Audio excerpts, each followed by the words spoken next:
BBA তৃতীয় বর্ষের আজকের ভিডিওতে সকলকে স্বাগত জানাচ্ছি।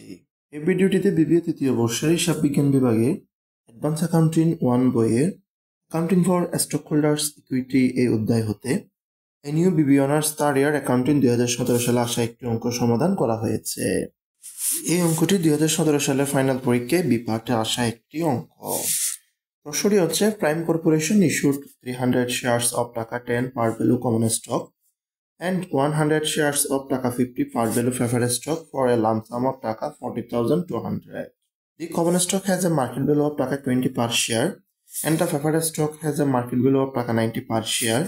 Prepare the journal entries to record the issuance. এই টাইপের অঙ্কগুলো বিভিন্ন বছরের ফাইনাল পরীক্ষায় একাধিকবার এসেছে। প্রাইম কর্পোরেশন 300টি কমন স্টক শেয়ার প্রতিটি 10 টাকা মূল্যে, 100টি প্রেফারেড স্টক শেয়ার প্রতিটি 50 টাকা মূল্যে শেয়ারগুলো 14,200 টাকা দিয়ে ইস্যু করা হয়েছে। অর্থাৎ 10 টাকা মূল্যের 300টি কমন শেয়ার এবং 50 টাকা মূল্যের 100টি প্রেফারেড স্টক মোট 14,200 টাকা দিয়ে ইস্যু করা হয়েছে।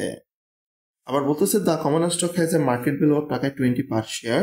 আবার প্রত্যেকটি কমন স্টকের মার্কেট ভ্যালু হচ্ছে 20 টাকা। And the preferred stock has a market value of টাকা 90 পার শেয়ার। আবার একটি প্রেফারেড স্টকের মার্কেট ভ্যালু আছে 90 টাকা। Prepare the journal entries two record the issuance. এই ইস্যুয়েন্সের ক্ষেত্রে আমাদের জাবেদা দাখিলা প্রদান করতে হবে। তাহলে এক্ষেত্রে শুধুমাত্র একটাই জাবেদা এবং এটাই হচ্ছে এই অঙ্কের রিকোয়ার্ড।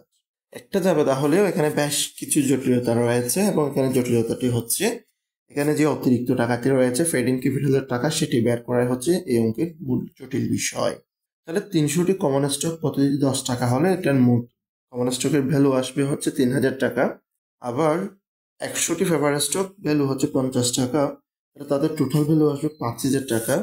3,000 টাকা আর 5,000 টাকা মিলে মোট 8,000 টাকা হবে। কিন্তু এগুলো ইস্যু করা হয়েছে 14,200 টাকা দিয়ে।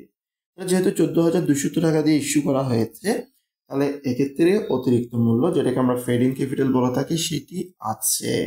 তাহলে যেহেতু আলাদা আলাদা ইস্যুর টাকা দেয়া নাই, টোটাল একসাথে 14,200 টাকা দিয়ে ইস্যুর টাকা দেয়া রয়েছে, তাহলে এই 14,200 টাকার মধ্যে অতিরিক্ত যে ফেডিং ক্যাপিটালের টাকা রয়েছে 6,200 টাকা, এই ফেডিং ক্যাপিটালের টাকাটাই বন্টন করতে হবে। বন্টন করে কমন স্টকের ভাগে কত এবং প্রেফারেড স্টকের ভাগে কত পড়বে সেটি আলাদা করে বের করে নিতে হবে।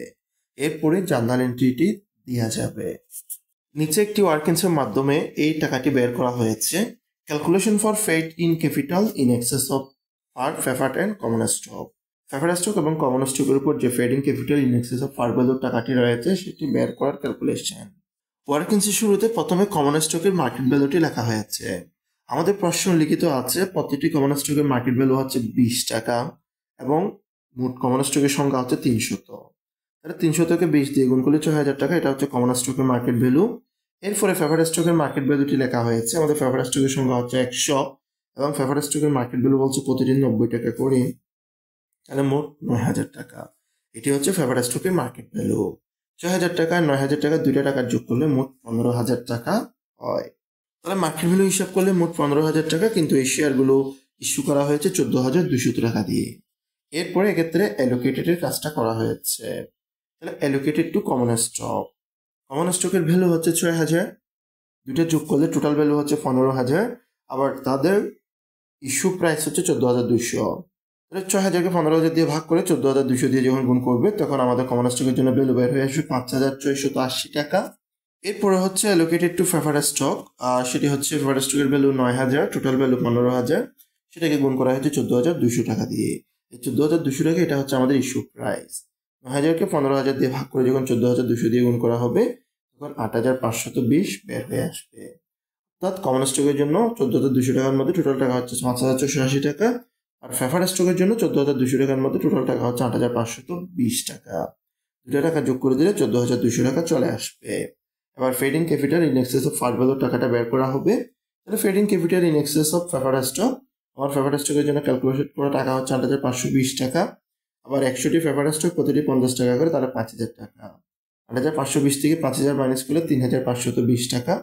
আবার paid in capital in excess of common stock, আর সেটি হচ্ছে আমাদের কমন স্টকের জন্য বরাদ্দকৃত টাকা হচ্ছে 5,480 এবং কমন স্টকের ফার ভ্যালু হচ্ছে 3,000 টাকা। 300টি শেয়ার প্রতিটি 10 টাকা করে, 5,480 থেকে 3,000 বাদ দিলে 2,480 টাকা আসে। তাহলে এক্ষেত্রে কমন স্টক এবং প্রেফারেন্স স্টক দুইটারই ফিডিং ক্যাপিটালের টাকা বের হয়ে আসলো। এবার জামাতে দাখিলা প্রদান করা যাবে। জামাতে দাখিলা দেওয়া হলো, ক্যাশকে ডেবিট করা হয়েছে, এর বিপরীতে প্রেফারেন্স স্টককে ক্রেডিট করা হয়েছে, paid in capital in excess of par preference stock credit করা হয়েছে, কমন স্টককে ক্রেডিট করা হয়েছে, paid in capital in excess of par common স্টককে ক্রেডিট করা হয়েছে। তাহলে ক্যাশের টাকা হচ্ছে 14,200 টাকা, যেটা ইস্যু করে পাওয়া গেছে, মোট 14,200 টাকা। প্রেফারেন্স স্টক 100 শেয়ার, প্রতিটি 50 টাকা করে 5,000 টাকা, এবং paid in capital in excess of par preference স্টকের টাকা আমরা ক্যালকুলেট করে নিয়েছিলাম 3,520 টাকা। এরপরে কমন স্টকের টাকা হচ্ছে 3,000 টাকা, 300 শেয়ার, প্রতিটি 10 টাকা করে। আর paid in capital in excess of par common স্টকের টাকা বের করা হয়েছিল 2,680 টাকা করে। ডেবিট পাশে 14,200 টাকা, ক্রেডিট পাশে যোগ করে দিলে 14,200 টাকায় আসবে। আমাদের অঙ্কের মধ্যে এই ইস্যুয়েন্সের জন্য জার্নাল এন্ট্রি দিতে বলা হয়েছিল, আমরা জার্নাল এন্ট্রিটি সম্পন্ন করলাম।